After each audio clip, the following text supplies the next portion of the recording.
I'm still trying to process the fact that I'm standing in my empty apartment, the echoes of my own screams still ringing in my ears as I stare at the words, "I'm sorry," scrawled on the wall in my own handwriting, with no memory of writing them, and the sound of my boyfriend's voice whispering, "Goodbye," still lingering in my mind.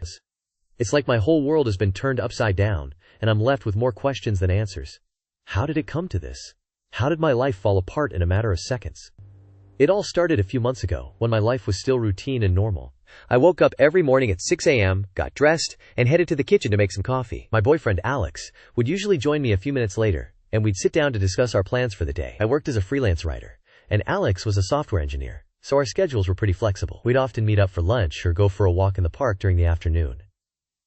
Our evenings were usually spent watching TV or playing board games together. It was a simple, quiet life, but it was ours, and we were happy. I remember feeling grateful for the stability and love that Alex brought into my life. We'd been together for 3 years, and everything seemed perfect. We'd talk about our future, our dreams, and our aspirations. We'd make plans for vacations, and even started saving up for a house. I felt like I'd finally found my partner, my best friend, and my soulmate, but little did I know. Now, it was all about to come crashing down. One day, I came home from a meeting with a potential client, feeling pretty excited about a new project I was about to start working on. As I walked in the door, I heard Alex talking to someone on the phone. He was speaking in a hushed tone, but I could sense the urgency in his voice. I didn't think much of it, assuming it was just a work call. But as I approached him, I heard him say, I know, it's been going on for too long. I'll take care of it." My heart started racing as I wondered who he was talking to and what he was talking about. Suddenly, he turned around, and our eyes met. He looked guilty, and I felt a pang of fear. "Who was that?" I asked, trying to sound calm. "Just a work thing," he replied, avoiding eye contact. "Don't worry about it." But I knew something was off. And as I looked into his eyes, I saw a glimmer of something that made my blood run cold. "You're lying to me, aren't you?" I said, my voice shaking. "No, of course not," he said. But his words were laced with insincerity. And that's when I knew that everything was about to change.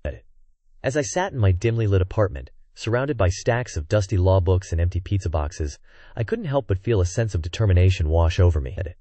It had been months since I'd been wrongfully terminated from my job at Smith & Company, and I was still seething with anger. My mind kept wandering back to the events that had led up to my dismissal, and I couldn't shake the feeling that I'd been unfairly targeted by my former boss, Regina. But as I delved deeper into my research, I began to notice a pattern, a loophole, hidden deep within the company's employee handbook, that could potentially be used to my advantage. It was a small clause, easily overlooked by the average person, but one that could have significant implications if exploited correctly. The clause stated that any employee who had been terminated without just cause was entitled to a substantial severance package, including a sizable payout and continued benefits for a period of up to 2 years. I spent hours poring over the clause, analyzing every word and comma, and I became increasingly convinced that I had stumbled upon something big. I started to formulate a plan, one that would allow me to exact a slow and painful revenge on Regina and the company that had wronged me. I would start by filing a claim for the severance package, citing the loophole as the basis for my argument. I knew that the company would likely try to fight it, but I was confident that I had a solid case. As I began to put my plan into action, I felt a sense of excitement and anticipation building inside me. I started by drafting a formal letter to the company's HR department, carefully outlining my claim and citing the relevant clause in the employee handbook. I made sure to include all of the necessary documentation and evidence, including my termination notice and a detailed account of the events leading up to my dismissal. I sent the letter via certified mail, making sure to keep a record of the tracking number and the date it was sent. I then waited patiently for a response, knowing that it could take several weeks or even months for the company to process my claim. But I was prepared to wait, knowing that the end result would be worth it. As the days turned into weeks, I started to notice a change in the company's behavior. They were becoming increasingly aggressive in their attempts to discredit me, trying to paint me as a disgruntled former employee with a grudge to bear. But I remained calm and collected, knowing that I had the upper hand. I continued to gather evidence and build my case, always staying one step ahead of the company's lawyers. The first few weeks were a slow burn, with the company trying to intimidate me into dropping my claim, but I refused to back down, and eventually, they were forced to respond to my demands. They offered me a small settlement, a paltry sum that was barely enough to cover my living expenses for a few months, but I knew that I was worth more than that, and I refused to accept their offer. I countered with a higher demand, one that reflected the true value of the severance package I was entitled to. The company was taken aback by my boldness, and they began to realize that I was not going to go away quietly. They started to get nervous, knowing that they had underestimated me and that I was a force to be reckoned with. As the months dragged on, the company's behavior became more and more erratic. They started to make mistakes. Small at first, but ones that I was able to capitalize on. They would send me letters with incorrect information, or forget to include important documents in their responses. I would point out these errors, politely but firmly, and use them to my advantage. I started to build a paper trail, a detailed record of all of the company's mistakes and missteps. I would send them letters, pointing out their errors and demanding that they take corrective action. I would follow up with phone calls, always remaining calm and professional, but firm in my demands. The company was starting to feel the pressure, and they were beginning to crack. They would send me angry letters, trying to intimidate me into backing down, but I refused to be intimidated, and I continued to push forward, always staying focused on my goal. As the months turned into a year, the company's behavior became more and more desperate. They would offer me small concessions, trying to buy me off and make me go away, but I knew that I was worth more than that, and I refused to settle for anything less than what I was entitled to. I was in this for the long haul, and I was determined to see it through to the end. I would not rest until I had received the justice I deserved, and until the company had been held accountable for their actions. The slow burn of my revenge was starting to pay off, and I could feel the satisfaction building inside me. I was one step closer to achieving my goal, and I knew that the end result would be worth all of the time and effort I had put in. I'm glad to finally conclude my story. Here's part 3, the fallout. After the dust settled, my former boss, the infamous Toxic Tim, faced the music. The company's board of directors, armed with the evidence I had meticulously gathered, launched a thorough investigation into his misconduct. It didn't take long for them to realize that Tim's behavior was not only unprofessional, but also a liability for the company. The consequences were swift and severe. Tim was fired, effective immediately, and the company issued a public statement apologizing for his actions. The news sent shockwaves through the industry, and soon, Tim's reputation was in tatters. He was sued by several former employees, including me, for emotional distress and harassment. As for me, I was finally able to breathe a sigh of relief. I had stood up for myself and for what was right, and it had paid off. I received a substantial settlement from the company, which I used to pay off my debts and start fresh. I also started seeing a therapist to deal with the trauma I had experienced, and I'm happy to report that I'm doing much better now. Today, I'm in a much better place. I've started my own business, which is thriving, and I'm finally able to pursue my passions without fear of reprisal. I've also become an advocate for workplace harassment awareness, using my experience to help others who may be going through similar situations. Looking back, I'm proud of myself for taking a stand against Tim's toxic behavior.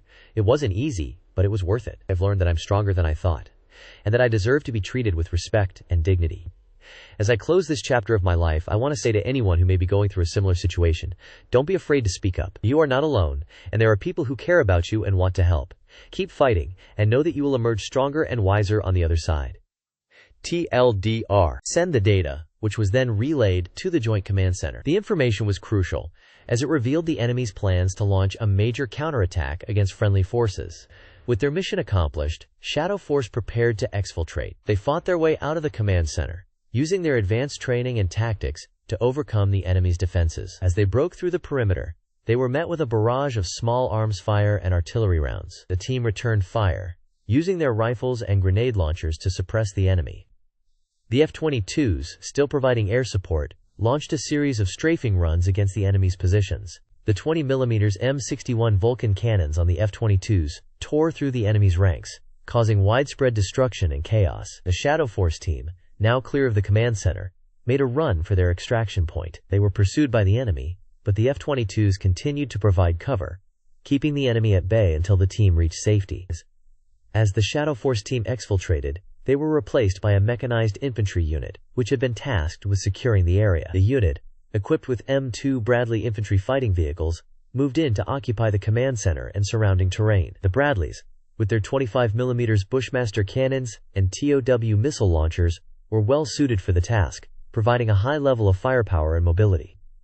The battle was far from over, as the enemy regrouped and launched a series of counterattacks against the friendly forces. The mechanized infantry unit, supported by the F-22s and other air assets, held their ground against the enemy's onslaught. The T-90s, now reinforced with additional armor and infantry, pushed forward with renewed ferocity. However, the friendly forces were well entrenched, and they used their advanced training and technology to repel the enemy's attacks. The conflict had reached a critical phase, with both sides trading blows and neither gaining the upper hand. The Shadow Force team, now back at their base, was debriefed and reassessed for future operations. Their mission had been a success, but the war was far from won. The enemy still possessed a significant advantage in terms of numbers and firepower, and the friendly forces would need to continue to adapt and innovate if they were to emerge victorious. The battle would rage on, with the outcome hanging precariously in the balance. The aftermath of the Shadow Force operation was a complex and multifaceted period, marked by both relief and recrimination. As the dust settled, it became clear that the turning point in the conflict had been the successful infiltration of the enemy's high command by a small team of Shadow Force operatives. This daring maneuver had allowed the Allies to gain a crucial advantage, as they were able to disrupt the enemy's communication networks and gain valuable intelligence on their plans and operations. The team, led by Captain Jameson, had been tasked with infiltrating the enemy's headquarters and gathering intelligence on their strategic intentions. They had accomplished this by posing as a group of high-ranking officers, using advanced disguises and forged documents to gain access to the heavily guarded facility. Once inside, they had quickly set to work, using their advanced training and specialized equipment to gather as much information as possible. The intelligence gathered by the Shadow Force team had been instrumental in the Allied victory, allowing them to anticipate and counter the enemy's every move. It had also given them a unique insight into the enemy's thought processes and strategic intentions, allowing them to develop targeted and effective countermeasures. As a result, the Allies had been able to gain a decisive advantage, and the enemy had been forced to surrender. The legacy of the Shadow Force operation would be felt for years to come, as it had a profound impact on the development of modern warfare. The use of special forces and covert operations had been a key factor in the Allied victory, and it had highlighted the importance of adaptability, creativity, and cunning in modern warfare. The operation had also demonstrated the value of advanced technology and specialized equipment, as the Shadow Force team had used a range of cutting-edge tools and gadgets to achieve their objectives.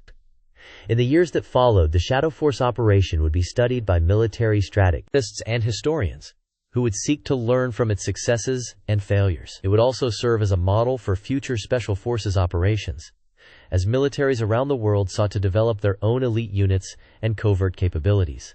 The operation would also have a significant impact on the development of international law and diplomacy, as it raised important questions about the use of covert operations and the role of special forces in modern warfare. As the world began to rebuild and recover from the devastating conflict, the Shadow Force operation would remain a closely guarded secret, known only to a select few. However, its impact would be felt for generations to come, as it had helped to shape the course of modern warfare and international relations. The bravery, skill, and sacrifice of the Shadow Force team would never be forgotten, and their legacy would continue to inspire and motivate future generations of soldiers and strategists. The declassification of the Shadow Force operation would also have a significant impact on the public's perception of war and the military. For decades, the operation had been shrouded in secrecy, and the public had been left to wonder about the true nature of the conflict and the role of special forces in achieving victory. The declassification of the operation would provide a unique insight into the world of covert operations and special forces, and it would help to demystify the often secretive world of military intelligence and counterterrorism. The release of previously classified documents and materials would also provide a unique opportunity for historians and researchers to study the operation in detail and to learn from its successes and failures. It would also allow the public to gain a deeper understanding of the sacrifices made by the Shadow Force team and the crucial role they had played in achieving victory. As the world continued to evolve and change, the legacy of the Shadow Force operation would remain an important reminder of the importance of adaptability, creativity, and cunning in modern warfare. In the end, the Shadow Force operation would be remembered as a testament to the bravery, skill, and sacrifice of the men and women who had served in the Special Forces community. It would also serve as a reminder of the importance of secrecy and deception in modern warfare, and the need for militaries to be able to adapt and evolve in response to changing circumstances. As the world looked to the future, the legacy of the Shadow Force operation would continue to inspire and motivate future generations of soldiers, strategists, and policymakers, and it would remain an important part of military history and folklore. The story of the Shadow Force operation would also serve as a powerful reminder of the human cost of war and the sacrifices made by those who serve in the military. The team had faced countless dangers and challenges during their mission, and they had been forced to make difficult choices and sacrifices in order to achieve their objectives. Their bravery and selflessness would never be forgotten, and their legacy would continue to inspire and motivate future generations of soldiers and civilians alike. As the years passed, the Shadow Force operation would become a legendary tale of courage and ingenuity, a testament to the power of human spirit and determination. It would be remembered as a defining moment in modern warfare, a moment when a small team of brave and skilled operatives had changed the course of history. And though the operation itself would remain classified, its impact would be felt for generations to come, a reminder of the importance of adaptability, creativity, and cunning in the pursuit of victory. The Shadow Force operation would always be remembered as a heroic and daring feat, one that would inspire and motivate future generations of soldiers, strategists, and policymakers.